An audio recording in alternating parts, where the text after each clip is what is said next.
Never seen a lame man walk. Never heard a dumb man talk. Never seen a blind man see. I promise you will change his name. Never seen a canceled debt. Never seen all the poor get fed. Never seen a prisoner set free. I promise you will change his name.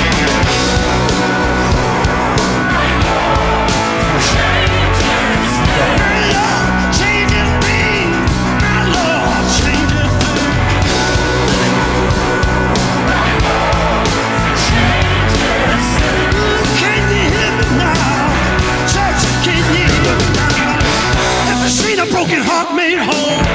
Never seen an orphan find a home. Never seen the weak find the strength. I promise you will change his name. Never seen the sick get healed. Never seen a mystery revealed. Never seen a death made right. I promise you. Hey everybody! What is happening? What is going on? It is time. It is time for the Big C and Bigger T podcast. I'm your boy Travis Johnson, Bigger T, and I'm joined by my best friend Clint Clark, the Big C in the name.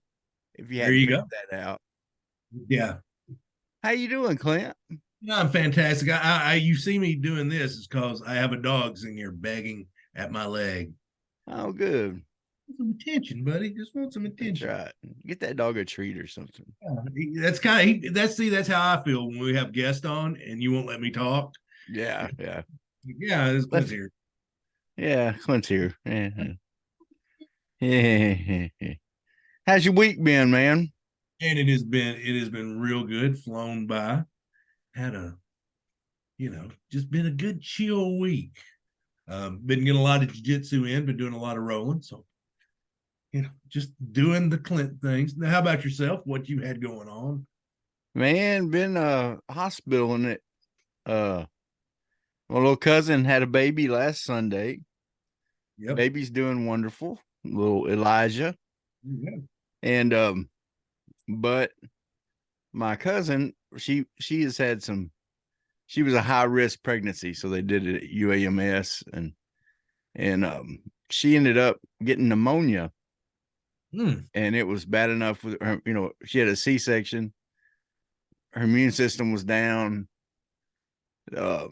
They were well. One doctor was about to send her home, and she kept telling the doctor, said, "I can't breathe," and the doctor was like, just acting like it was anxiety or something, and thankfully a pulmonary specialist or something was there, and she said, put a stop to it, said, no, we need to get an x-ray. And turned out the next day that evening she was put on a vent, and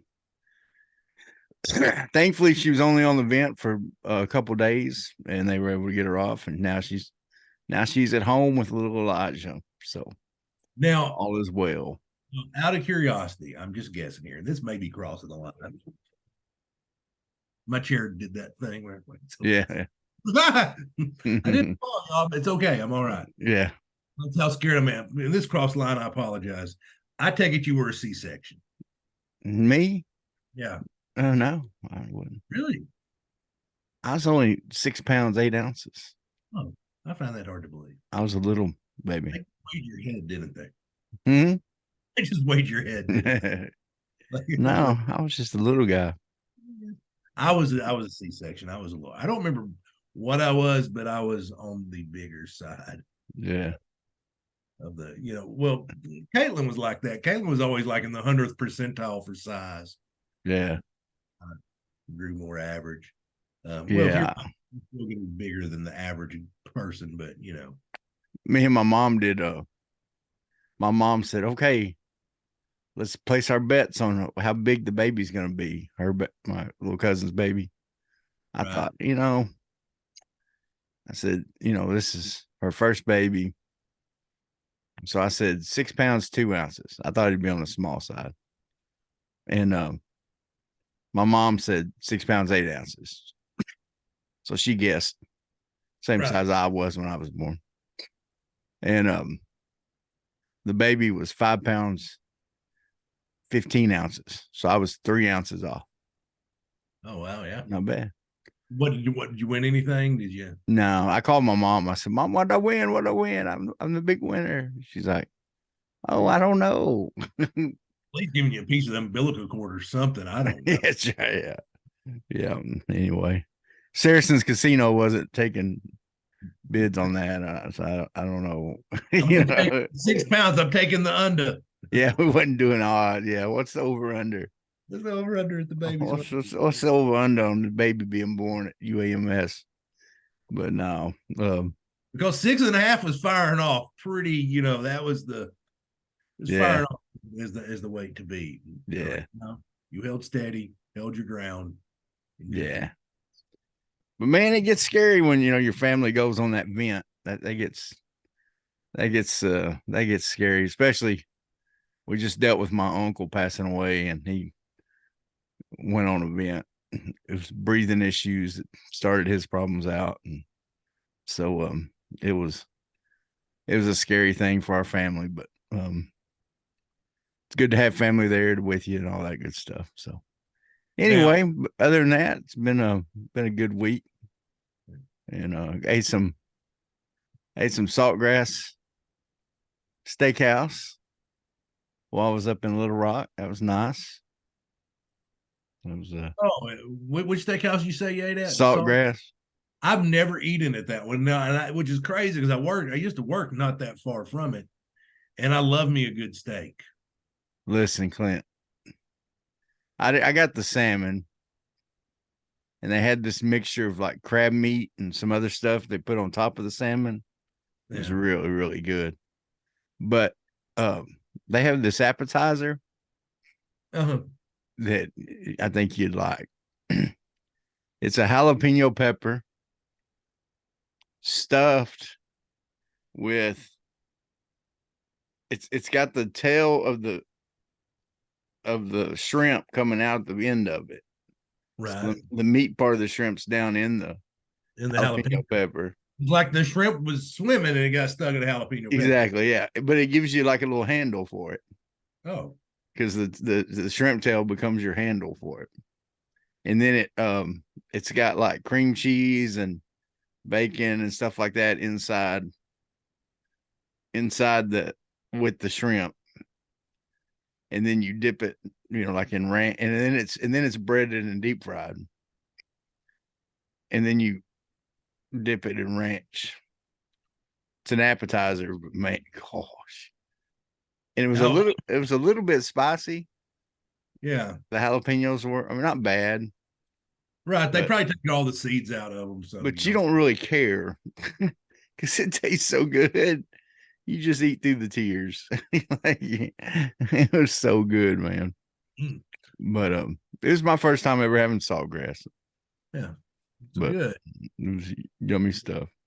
No, and then you know where I went for breakfast the morning on the way back to the I didn't eat at the hotel. I know where I would have gone, but where did you go?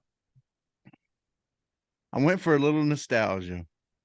All right. And right there, we stayed in the hotel there by Bass Pro Shop. And went to the Hardee's. Oh, yeah. I haven't had a Hardee's sausage biscuit in forever, man. There's just nothing better than a Hardee's sausage biscuit. Now, have I told the story on this podcast about why Jumbo to this day will still not eat at Hardee's? I don't think so. Like, it is a protest that goes back to like 1998. So Brian Jumbo Calton, a 25-year grudge against Hardee's. So it was the summer after I had torn my knee up at Tech, and I had gotten serious about my diet and getting in shape, so I wasn't a joke. So anyway, so we'd worked overnight at Tyson, me, Jumbo, and Nelson. Jumbo, who's been on the podcast, Nelson, he's my college roommate. He was the starting left tackle at Arkansas Tech.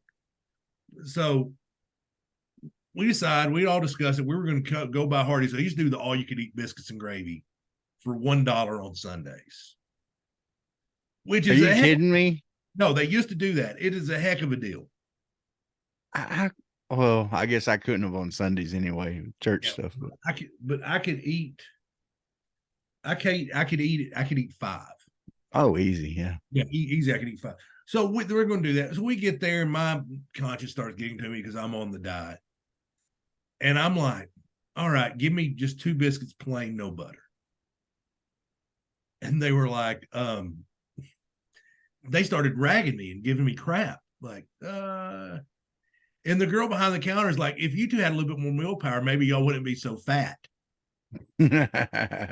Which I thought was hilarious. Yeah.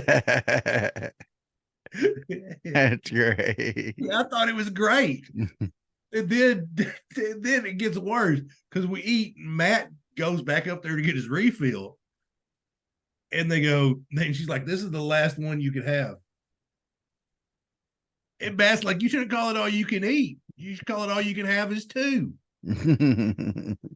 And so to this day, it's probably 25 plus years later, Yeah. folks still will not eat Hardee's over what some person 25 years ago probably making $3.15 an hour. Yeah. What was it? Oh, what minimum wage was probably like $4.15 back then, or something like ridiculous. It was $3.50 Yeah, when we were in high school. I think it may have went up to close to $5. Yeah, I think it was $4.15 was my first start working at Hardee's, was what minimum wage was, and it went How many up. years did you work at Hardee's? Oh, it was a bunch, 3 or 4, just off and on. Yeah. You know, I was a terrible employee. Like, I would have fired me. I really would have. Listen, my favorite story about you at Hardee's, I'm gonna tell it. Oh, go ahead. Is listen, you weren't terrible enough during this one. Yeah. We were out one Friday night. A bunch of us, or I had a group of guys with me or whatever in my truck. We're out cruising the cruise strip in Conway. We didn't have any money to eat on. We were hungry. We were like, Clint's working at Hardee's. He'll hook us up with a burger or something. Yeah. So we come into Hardee's, we talk to you, and we made sure your manager wasn't around. We're like, "Hey man, hook us up with some food at the back door. You know, we're parked out back." And you're like, "Okay, I'll be out there in a minute." And so we go out to the truck, and here you come, and you bring us this bag, and I open up the bag, and it's a bag of frozen cubed ham. I'm like for the salad bar. Yeah, I don't know what I was thinking. What are we gonna do with cubed ham? I mean, like, really? At least give us a bun to put it on or something, you know? I mean, yeah, I guess we had a Cobb salad or something like that we used that on. But yeah, that was great. I remember we had a pep rally and I didn't show up for a shift one time. And the manager called me and she was like, "Well, if you want to quit, it's okay. It's not no, like, I didn't pick up, like, please quit. We don't want it anymore." That's right. So anyway, enough about my 16-year-old, 19-year-old jobs. Yeah. All right. Now, speaking of a job for a 19-year-old. Yeah. That brings us to our Holy Shnikes moment. Oh, this one's a good one. Like, every now and then you come across one. It's not quite duct tape bikini good. Yeah. Yeah. Now, we did find out that story was made up. And now Travis said, when you're talking about it, you said you heard it from a reliable source. I got it from a meme. So yeah. Yeah. So let me I will read it verbatim. Holy Shnikes moment of the week. It is rumored Brian Harrelson, former head football coach at Auburn University, and also Arkansas State, Boise State, stole a vehicle from the athletic department. The vehicle was a loan as part of his contract.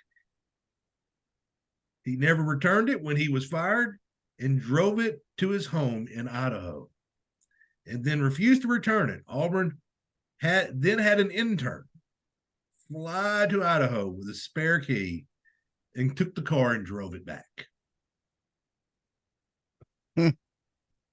So a lot of times these coaches, like this happens on lots of levels. Okay. This isn't just the big time college levels, because I think this happened even on some smaller colleges. A lot of times a local dealership will give loaner cars for the um for the coaches to drive, right? Yeah. The dealerships maintain them, but it's like they just put dealers tags on them, I think, is the way this works. And then they just drive them around. They'll drive them for a few thousand miles, and then they'll trade them in for another one, and then they'll sell them. And they don't lose a lot of money because it's been used as a program car or whatever. So I'm sure that's what kind of car this is. Yeah, well, It's more than likely a nice vehicle. I mean, this is the D1 head coach. He's not going to be driving around in a Prius. Okay. I'm sure it's an Audi, or it's probably a high-end luxury Or car. like a big SUV if he's got kids or something, something like that, I'm guessing. Delayed, something along those lines. Yeah. So it's nothing worse than a GMC Yukon or Tahoe or yeah. So yeah, you're right. Yeah. So let's just say $100,000 vehicle, Which is, I think, a good price. Yeah. He just took it. Like, I mean, he's like, give it back. He's like, no, I'm not. It's like, yeah, I'm just gonna keep it. But then, do you send like somebody from the legal department to go get it? Yeah. No. You go in like, yeah. Hey, I mean, I want to believe like it's some like 19-year-old kid. Well, it's like an intern, right? Yeah, it's like a 19-year-old kid. So a lot of times interns aren't even paid. Yeah, he's working like in the track department as an intern, like lacing shoes or something. Like he's just there to build his resume. Yeah, like he wants to put it on, or whatever. Yeah, wants to put it on his, her, whatever. Yeah, they will put it on a resume. Like, hey, I interned in the Auburn athletic department. Yeah, he'll be there like, hey, little Scotty. Yeah, hey, what's up? Pimple faced, just like, hey, what's going on? Just having time of my life. Go Tigers. War Eagle. And like, hey, we're excuse me, coach. I'm here to pick up your car. You need to get anything out of it first? Hers is like but you want your charger back, Brian? Yeah. Here's your charger and your kid's iPad. Figured you might want that. Or do they just leave there's a car seat in the back? Just leave the car seat on the driveway and drive off. See, because I got a feeling like Brian Harson's house has got to be pretty nice. Oh yeah. Even being the head coach at Boise State had to pay well. Well, I mean, and plus, think about it. I mean, how much is real estate in Boise? Yeah. I mean, it's not like it's going to be, through the roof. Yeah. But you see what I'm saying? Still, but then Auburn's paying him millions not to coach. Yeah. I think they took a run at him like last year and tried to fire him 4 calls and it didn't work. Yeah. So anyway, I take it that it's probably not just parked out front. I mean, it's got to be in the garage. And ours is an intimidating looking guy. Well, I bet they tried to find it at somewhere else or something. I don't know. Ping it like he goes into Piggly Wiggly. Yeah. And he's like, dang you comes out and it's gone. I can just see. Have you ever watched a car get repoed? Oh yeah, a couple times. It's fun. It's just fun to watch. You feel horrible for the person. Yeah. But when I used to work construction, and like I sitting, like there'd be times I'd see a car pull up behind another car, and all of a sudden people jump out, man, they're, Slim Jimming into a car. Next thing you know, or they're out of there, and you're like, "Ooh, there we go." I saw it in a parking lot one time, like vehicles parked like a Walmart, Yeah. and I watched it go up. I'm like, oh, that car's got hydraulics. I'm like, oh crap, Yeah. it's getting repoed. But it was a wild story. But what probably happened, he drove it back, and Oliver's like, hey, you got to return the car. Yeah. He's like, Boise Auto, if you want it, come get it. Yeah. And I doubt Harrison was in a. Yeah. But even at that, even if that was the scenario, in best case scenario, a 24, 25-year-old intern still had to go knock on his door. I'm like, Yeah. hey, Coach Harrison, how you doing? I've got to take this vehicle back. Yeah. Which is still so scary for. I mean, that is realistically best case scenario. Can I use you as a reference?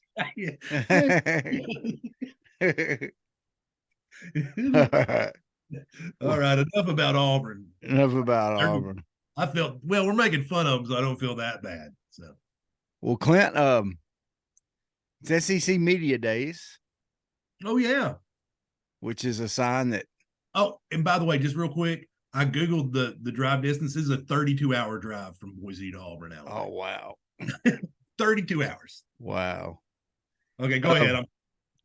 It's SEC Media Days. Pittman, of course, is speaking. I think we're recording this on Wednesday. Today is Arkansas's day, so Pittman's going to speak. And then he took KJ, Rocket, and Landon Jackson with him. That's the Razorback representatives. I think that I like those choices. Yeah. I was wondering on defense. I was wondering if it would be either Landon or Pooh Paul. Yeah, was the two that I thought it could be there. But I think either one of them would have done a great job. But anyway, now to celebrate, just kind of talk about this real quick, in case you didn't see, last week, Arkansas got a couple commitments for the next draft class, some verbal commitments.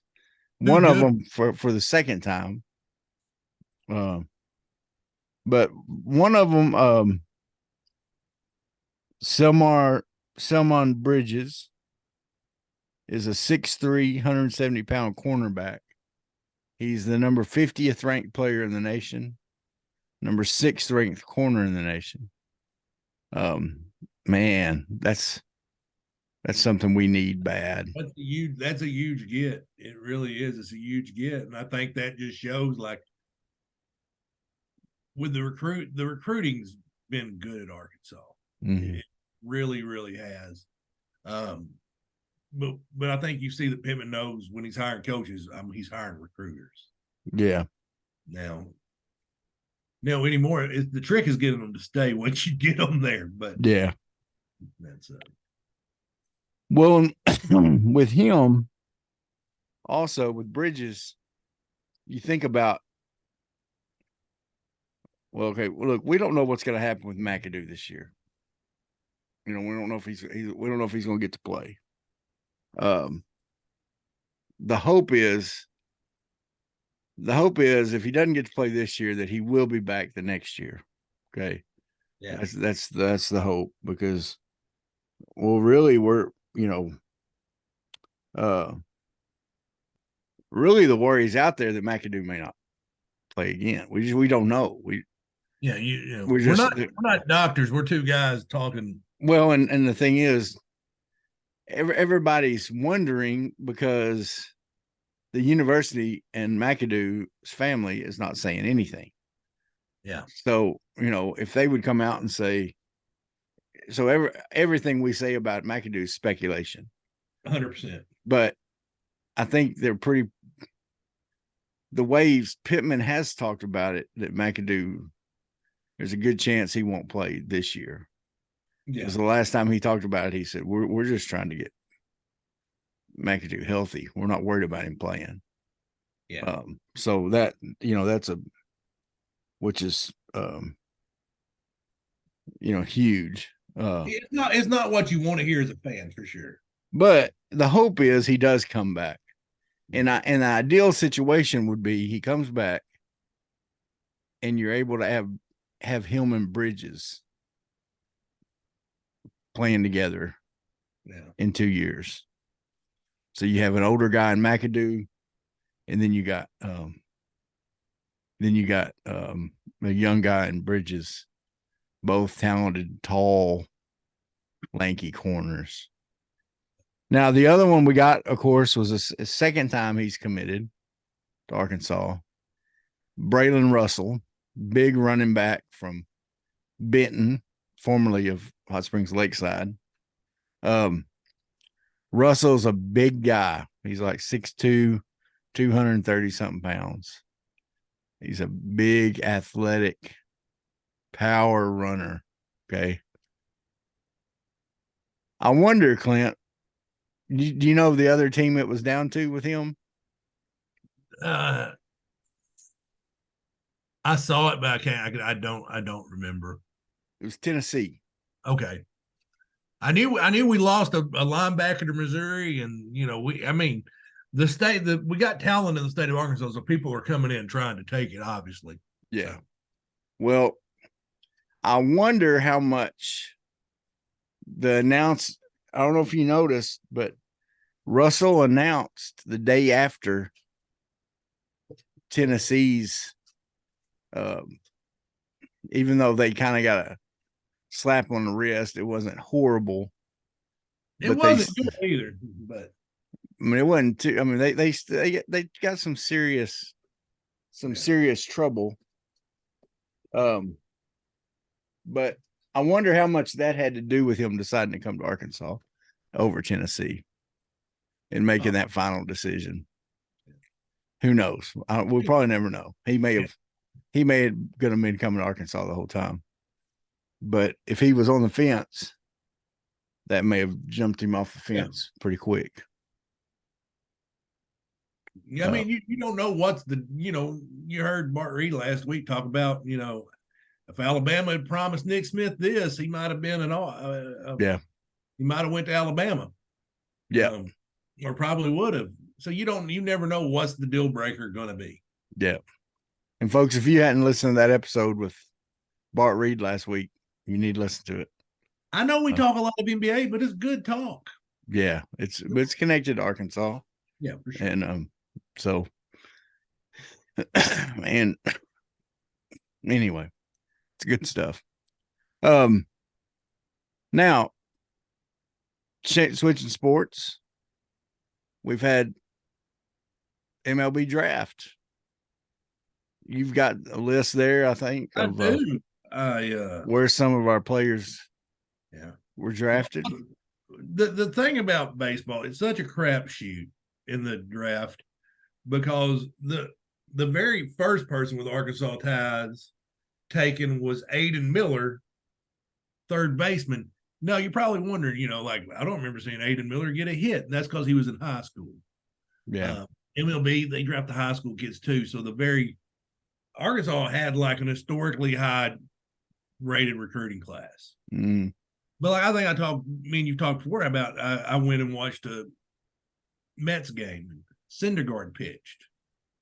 And so I started looking at Syndergaard and I was like, man, the only scholarship offer he had out of high school was from Dallas Baptist because everybody knew like he's going to get drafted high. There's no reason to even recruit him. So the high school kids, he was Aiden Miller, third baseman. He went pick 1, number 27 to the Phillies. Then at 36, like 1B, so I guess it's like their supplemental, like you lost a free agent, so here's an extra first round pick. We had an outfielder named Kendall George.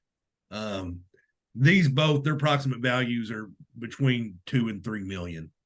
Then we had a shortstop, Nizan Zentillo, drafted by the Giants in round 2, pick 52. That's a little bit over 1.5 million slot for both of those guys, both shortstops. We had a right-handed pitcher, Dylan Quisted, round 5, pick 150 to the Twins. Another pitcher, that's him. Another pitcher, Barrett Kent, round 8, 234.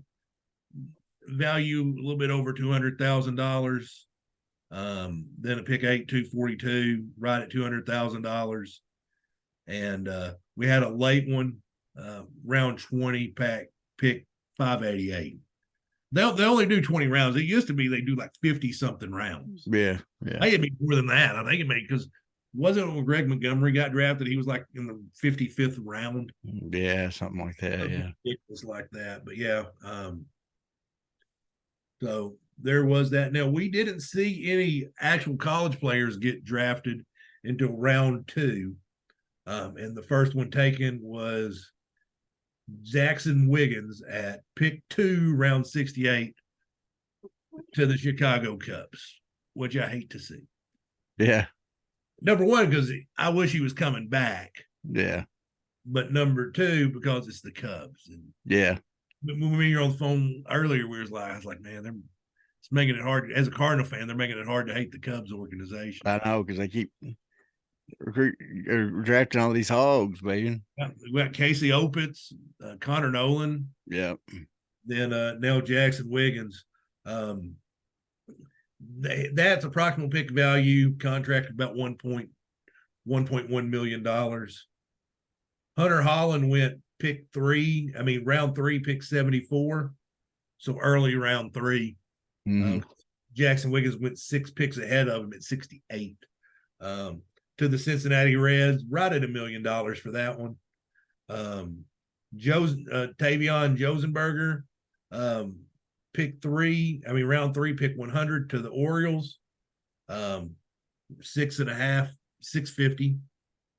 Jace Borfin went round 6, pick 184 to the Toronto Blue Jays, a little bit over $300,000. Now, one pick that I know that you're excited about is Jared Wagner. Pick round 9, pick 282. Slated made $174,000 with a signing bonus of 72. So to the Yankees. Yeah. Or boy, Cody Adcock.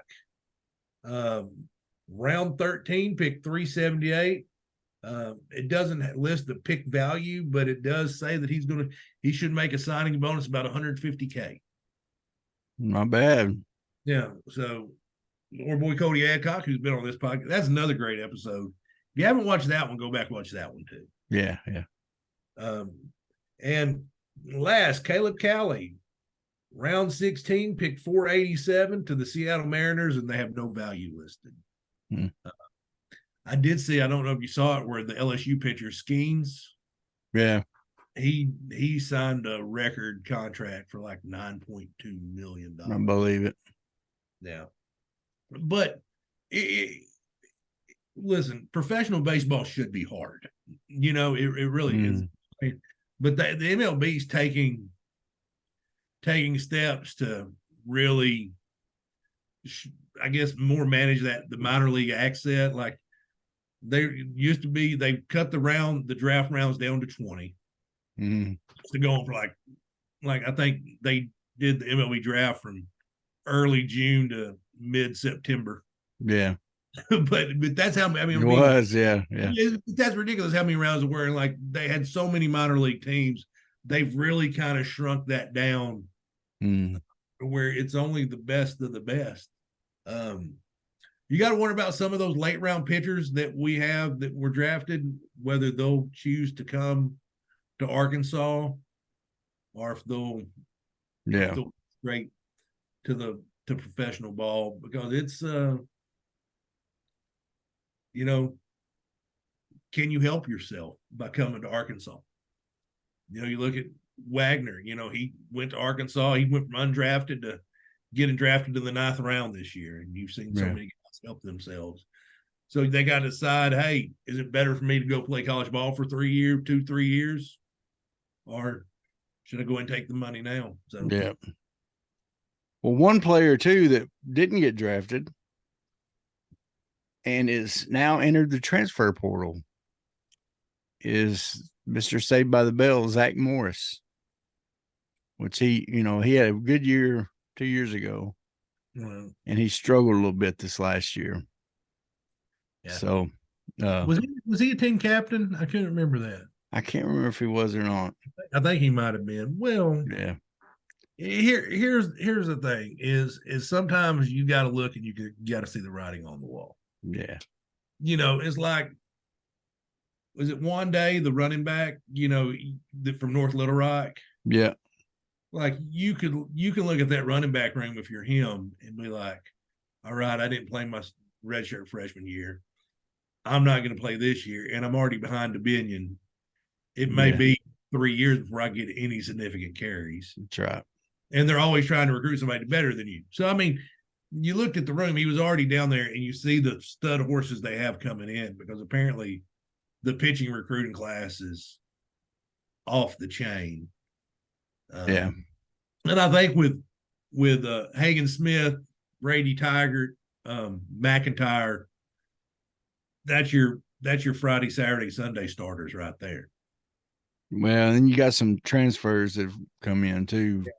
Now, one of those guys that I did mention got drafted was the pitcher that was the pitcher from Indiana that had transferred.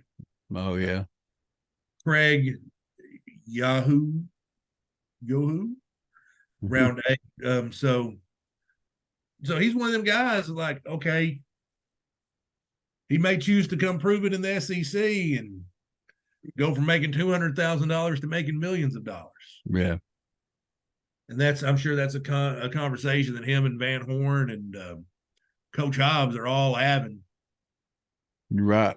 Because it's the same, it is one of the things. There's got to be a delicate walk for Van Horn because, like, man, you want them stud horses on campus, but you also don't want to get out like, look, they just want to get you on campus. They're going to tell you whatever. You want to be honest with the kids, I think. Yeah. I think you owe it to them, and you owe it to your program to be honest with them. Yeah. Yeah, you'd rather a coach be upfront with you and just tell you the truth and let you know where you stand than play you along like a fiddle just to have a body on the roster. Say, Clinton, you're not very good. Just sit over there. That's right. Yeah. I can play, coach. Yeah. No, trust me on this one. Yeah. Yep. Trust me, sir. Well, Clint, what else we got going on in the sporting world? Yeah, I did see, there's 3 running backs right now. Troy Pollard, Jacobs from the Vegas Raiders, which is still say the Las Vegas Raiders. And Vegas is one of my favorite vacation spots, so I drive past their stadium all the time. Yeah. And so but it's still weird to say Las Vegas Raiders. Yeah.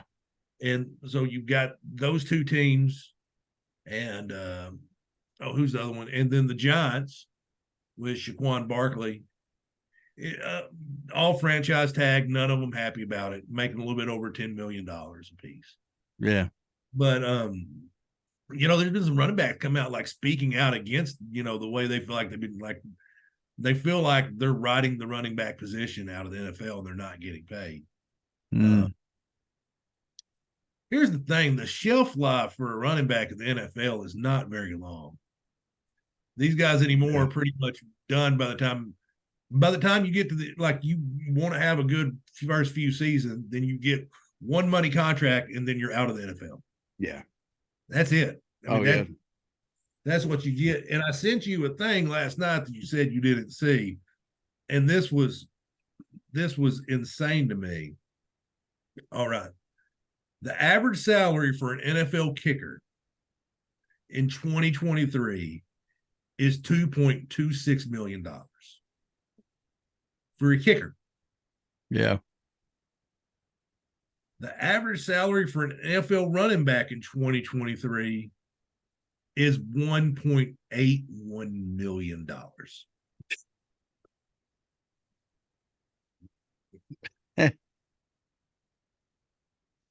Who would have ever thunk it?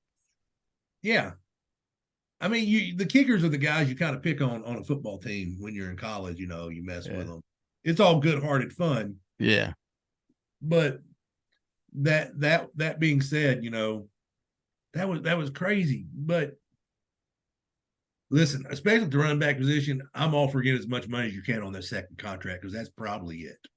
Oh yeah.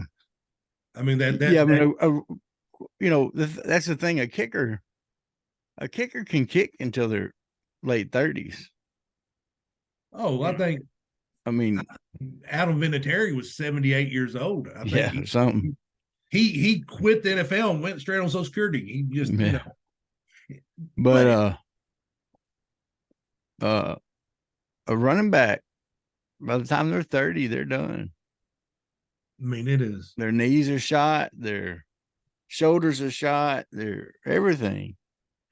They're just wore out. Yeah. They really are. So, a couple things I was telling you that I think skew that stat is you've got your $10 million running backs, but you also got a lot of your league minimum rookies. And I mean, you've got a lot of those. So for every guy's making $10 million, you got a guy making whatever the rookie minimum is, which is probably $800,000. And they just keep them on them rookie deals and pay them next to nothing. Well, I say next to nothing, like $800,000 is like, Clint, you want to go be the backup center for the Chicago Bears? How much are you going to pay me? $800,000. I'll see you in Chicago. Yeah. And I sell the cows. We're moving. Just. Yeah. Well, and like you say, running backs aren't even getting drafted in the first round anymore, hardly. Yeah. Well, because it's one of the easiest positions to find somebody because they're dependent on so much more. You just need to find someone athletic that can hit a hole. I mean, you don't. Gone are the days where you're looking for the Emmitt Smiths and the Barry Sanders. Well, it's a passing league now. Yeah, you want someone that can pass protect, and then hit the hole. Like me and you can watch a game, a 14-7 just slugfest, 3 yards in a cloud of dust, just physical football game. But your average viewer don't want to watch that. Yeah. People don't want to know why you're not running 4 go routes every play. Yeah. That's where the game is. The game is involved. And so it's one of the things like the first casualty of the game evolving was the fullback position. I mean, most teams, they don't carry a fullback unless you're like a fullback tight end hybrid. You think gone are the days of Emmitt Smith, gone are the days of Mike Allstott. Oh, big time gone. Big time. What I'm saying? Yeah. Or Lorenzo Neal and Tom Rathman. The Moose Johnson. That's right. That the running game is effectively becoming an afterthought in football. It's all about the arms now. It's the way it is. Now, there was another big thing happened in college football this week. Or not, I think in the past couple of weeks. Northwestern football. Pat Fitzgerald, been there forever. He ended up getting let go, and there's a lot of lawsuits being filed over hazing. Yeah. Me and you talk about there was rumors of hazing when we went to from junior high to high school. I'm not going to say what it was because it's pretty gross. And as an adult, you're like, yeah, there's no way they're doing that. Yeah. But as a teenager, you're like, yeah, I can kind of see it. Because matter of fact, I'd actually signed up for basketball, not football, because I wasn't going to be a part of it. But I ended up playing football, of course. But man, it's just a crazy story that it sounds like the level this escalated to is just unacceptable at any time, but especially unacceptable now. Yeah, if I don't know a lot of the details on it, but as a coach, you got to have control over things like that. And if you hear even and those coaches hear about those kind of things. Those kind of things don't just happen. You know what I mean? Like, and for it to turn into a big deal, it happens more than once. Yeah. And he had heard about it, I'm sure. I think he's kind of playing dumb on it. Well, I mean, yeah. If what I heard is right, that he's kind of playing, well, I don't know what is happening. Yeah. That's one of those things, man. If you don't know, then you're not coaching your team right. No, I agree. I agree with you. I agree with you. You know, 100%. You know, he definitely he wasn't ignorant to the situation, and I'll leave it at that. But yeah, but also being said, being an athletic director, firing 1-11 coach, embroidered controversy is a little bit easier than firing Bobby Petrino when he has a top 10 football team. Yeah, that's right. You know, I'm just saying, Yeah. you know. Yeah. One of them is hard, and you've got to be morally strong to do it. Yeah. The other one's like, well, he was 1-11 anyway. Yeah. Yeah. No, you're exactly right there. That's if he's having a bad year anyway, you're killing two birds with one stone there, I guess you could say. Okay. Sorry, mom was texting me and it's two birds with one stone. Yeah. Yeah, because I mean, you're 1-11, you're embroidering this controversy, and you know, controversy like that is not good business. Yeah. Last thing you need is controversy when you're already losing games. Yeah, I mean, you don't have much further to fall. Yeah. I mean, what are you going to do? You're going to go 0-12. I think they won one game last year, and it was against Notre Dame. Yeah. Gosh. Football's a fun sport. Now here's where you usually sit back and like, hey, Clint, what you watching? So we were on the phone the other day. Yeah. And I was like, we talk on the phone. I know it's a foreign concept sometimes. Yeah. People, but me and Travis I'll call him a lot on my drive home, and we'll get to the point like, well, I'm going to lose you whether I want to or not. Yeah. So we'll talk to you later.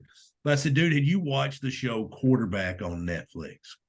Because at first I like it. It's been on Netflix for a few weeks now. I didn't want to watch it just because I want not to like Patrick Mahomes. Yeah. After watching that and seeing what them guys go through, yeah. I know you're not all the way finished yet, but what are your impressions of the show Quarterback? Well, and for those of y'all that don't know what it is, it's a documentary. Peyton Manning's production company, I guess, did it. I think it's Omaha Productions. I don't know. and they're following around Patrick Mahomes, Kirk Cousins, and Marcus Mariota, which I think was a great three to pick, because you got the stud and Mahomes. You got a guy that probably doesn't get the credit he deserves in Cousins. And then you got the guy that's trying to keep his place in the league in Mariota, right? That lost his job at Tennessee and, now was starting over in Atlanta. Probably realistically his last real chance to be a starter in the NFL. Yeah. So I think, first of all, I think it was brilliant to pick those three guys. Yeah. I think those picks were brilliant, because those are three intriguing stories for their own, just for way their life is right now. Okay. Mm-hmm. And then of course, I think you had mentioned to me when you told me about it, Mahomes and Mariota, both their wives were pregnant during the season. And so they end up having babies during the time, not to spoiler alert there. Yeah. And so that's interesting to watch that. And it brings their wives into it and their families a little bit, their kids. And, Mahomes and with his daughter is so cool. I mean, it's right. See him as dad. Yeah. And just see him as a regular person. Yeah. Instead of just a superstar athlete. Because you kind of see him, he's so good, man. He's so good. And to see him just as a guy, But Yeah, no, now, it's well done, man. It's well done. They don't, they show enough of the football plays and stuff like that, and to kind of let you know what's going on and how the season's going and stuff like that. But I think it's a well done show, man. I've enjoyed it. now I got Glad a you question. told I me know about it. you hadn't finished it yet. Have you got to the record comeback by the Minnesota Vikings yet? Okay, you probably Uh, haven't gotten to it yet because I know you hadn't finished the series yet. yeah, But yeah, that's a really good episode, and I'm not gonna. yeah, Didn't want to spoil it. I was going to talk about it if you had seen it, but you haven't yeah, seen it. But you get to see them being real people after wins, after losses. yeah, Um, you get Kirk Cousin reacting to the Kirk Cousin memes. yeah, yeah, Kirk drives a conversion van, and yeah. then He had one. Yeah, he he had had a like a conversion van, and at one time, and when he first went in the league or whatever, yeah, and so they, yeah, he's just a different character, and like, they were talking about his, like, after the first game last year, he wore this shirt. It was just like a plaid pattern shirt, yeah. and so he went on Dan Patrick's show, and they were like, "Okay, we're trying to guess what you're representing there," and he's like, and one of them said LL Bean, one of them said Eddie uh, Bauer. Eddie Bauer, and he goes, "Man, I wish it was LL Bean or Eddie Bauer," and I think it was like some brand from Target. Yeah, And then his wife, he's like, "My wife picks out my clothes, man. I just," and then like it goes to her, and she's talking about, yeah, she said, "I summer. like him to wear, just normal clothes." And they said, "I thought this had kind of a summer colors," and she said, Yeah, "Look, we're real people. We shop at Target and Sam's Club. We, yeah. we don't go to, all the fancy places and all that kind of stuff, even though he makes millions of dollars a year, which I thought that was really cool that they, very humanizes them a lot and stuff. Now when Mahomes took his family to the little I want to say like pumpkin patch type thing. Like petting zoo type deal. Do you think like they went in the off time, or you think somebody, one of Patrick's people, called up and said, "Look, Patrick Mahomes wants to come see your pumpkin patch," Well, and they're I'll like, tell you what I was there was disappointed. no one else there. I mean, it was I know. obviously closed down for Patrick Mahomes. I'll tell you what I was disappointed in was he was a little too scared of those goats. You know what I mean? I Yeah. mean, like, come on, dude. You run away from 350-pound defensive linemen all day, and you're scared of these little goats because they were, of course. I think he was just trying to keep him away from his daughter because he was holding his little daughter, and they were jumping up to the fence wanting food, and he was like backing up. Like the first one jumped up, and he's like, "Whoa!" And then anyway, it was pretty funny. I was So, just cracking up at that. so what about the series has surprised you? Um,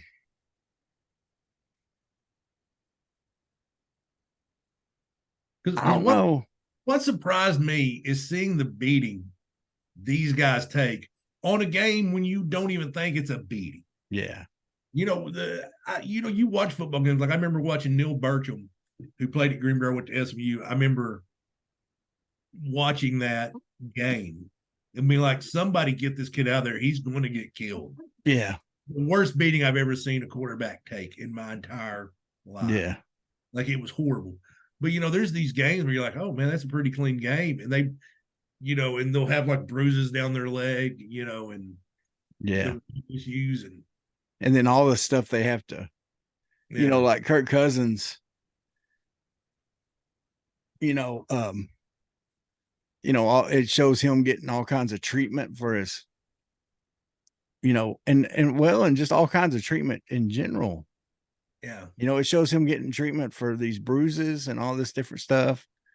Yeah. And then, you're getting a chiropractor working on him, and then a massage therapist working on him and all that. And then it shows him meeting with a therapist Yeah. and, dealing with the mental part of it, man. And, and Kirk Cousins is one of those guys that you've seen, with all the stuff he's taken, and, a lot of stuff gets blamed on him. He's always seemed kind of mentally strong to me. Yeah. And I think it was very, I thought it was just great for them to show, look, this wears on me and I need someone to talk to about this, and he has that, has that counselor come in, I think once a week. And, he, talks, through the different, just struggles he's having and issues he's having and stuff like that. So I think that was pretty eye opening. Yeah. So would you say Kirk Cousins, after watching that series, that he's probably underrated? I would have said he was underrated before that. Okay. I would say so too. I think I would put him on the same level as a Phillip Rivers. Yeah. Until you win the big one, I can't put you up there, and you got to win the big one. But man, they were 13-4, 13 yeah. I mean, they had a good record, won the division. Yeah, no, I'm with you. I think he's a guy that's always impressed me. Yeah. I mean, I've always been sort of rooted him on, because he has been bold about his faith.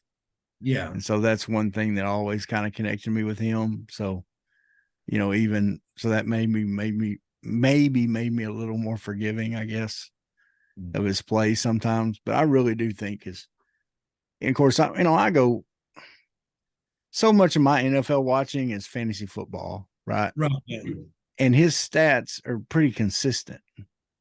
I mean, he does, his struggle a lot of times is turnovers, and so, and maybe not putting up the big, he may not put up the big points everybody else does, at times, but yeah, he definitely him. And I'll be honest with you, watching that, I'm sort of disappointed in Mariota. Yeah. Sort of, not all the way, not big time.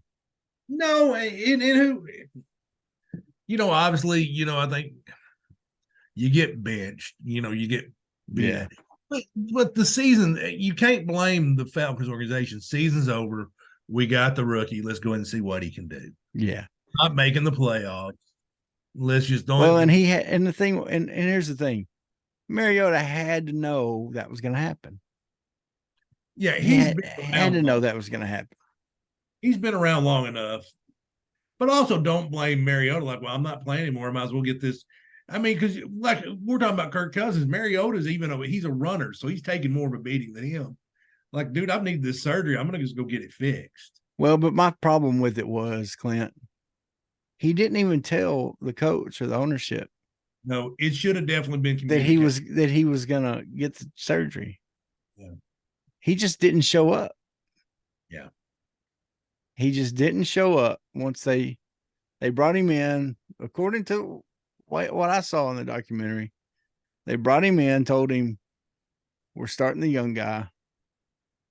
And then all of a sudden he's not showing up, and all of a sudden they're here. He just had his MCL operated on. Yeah. I mean, communicate that, man. You're still part of that team. You still needed to mentor that young guy, I think Mariota kind of said, no, I think there's a disagreement between Mariota and the coach about how that went down. Yeah. But it was a closed door meeting, so who knows what was said. Yeah. Yeah. We don't know. Well, you're 31-year-old Heisman Trophy winner. You have an ego. You don't take being benched very well, probably. Well, and that's the other thing. I don't know anything about that. Yeah. So I don't know what it's like to be a one-time starting quarterback, lose your job at one place. Yeah. For a younger guy, go to another place and lose your job to another younger guy. Okay. I don't know what that's like, and I don't know how I would respond either. So I'm not trying to be too judgmental of him Yeah. because that would be something to be very hard to deal with. I think he ended up going to. I think he's going to Philly to be. I'm sorry, I don't know, but he Yeah. signed a new contract, but he's going somewhere to be a backup. I don't even know if it's Yeah. Philly. Anyway, man, great. Watch it, folks. Watch it, folks. Watch it. Clint told me about it. Thank you, Clint. It's worth the watch for sure. And now I want to tell you about something else I've been watching. Oh, Stars on Mars. okay, yeah, I haven't watched it yet. Have you heard about it? I've heard about it. The new Ronda Rousey was on it. Yeah, Ronda Rousey's on it. They what it is they put these, I forget how many they start off with. I think it's 12 of them. These stars and different kinds of stars, right? Lance Armstrong's on it, Marshawn Lynch, Richard Sherman. That's some of the athletes there. Yeah. There's some other folks that I didn't know who they were. Some actresses, different, well, there's a housewife of somewhere or whatever. Anyway, they're like out in this desert, and it's supposed to be this, they call it the Hab. It's a habitat, and it's supposed to be like they're living on Mars. Yeah. So like when they leave, they have to wear these like space suits. And like William Shatner's sort of the host, and he'll come on the screen and he'll give them they have to go out and do a task. Okay. Like on the latest episode, there was a meteor shower, and the meteors like poked holes in the habitat. So they had to go plug the holes. And so they had to plug them with their fingers first, and then they had to mix up the solution and then plug them. And then like there's other times they had to, anyway, it's usually pretty neat stuff they have to do. I'll have to check it out because it does sound interesting. But they have to work together to do all this stuff. And like they and like for each one they have to, for each task they have to do, they do a like a leader for that task. They have to vote on that, and then they get an assistant. Well, that assistant is the only person who is not up for being sent off. Okay, so whoever the assistant is for that task will not be sent off. Whoever's voted as the leader for the task will not be sent off unless they fail the task. If they fail the task, then they're up for I got you, yeah. Vote to be sent off. So you want to be the assistant. You want to be you want to be the assistant, but some of them want to be the leaders to kind of prove themselves. Some of them kind of don't want to be the leaders or whatever. But then they get into some, and then about halfway through, they'd already voted some people out, and then they bring in Andy Richter, which he's of course funny as all get out. Paul Pierce. Okay. And then they have like a AI, and they can ask it questions like Alexa or something, and they say, like Paul Pierce was on there. He said, AI, what's the score of the Celtics game? And said Celtics were behind or something. And the AI goes, the Celtics could use a little of the truth. So, thought that was hilarious. But what is it on? I think it's on Fox.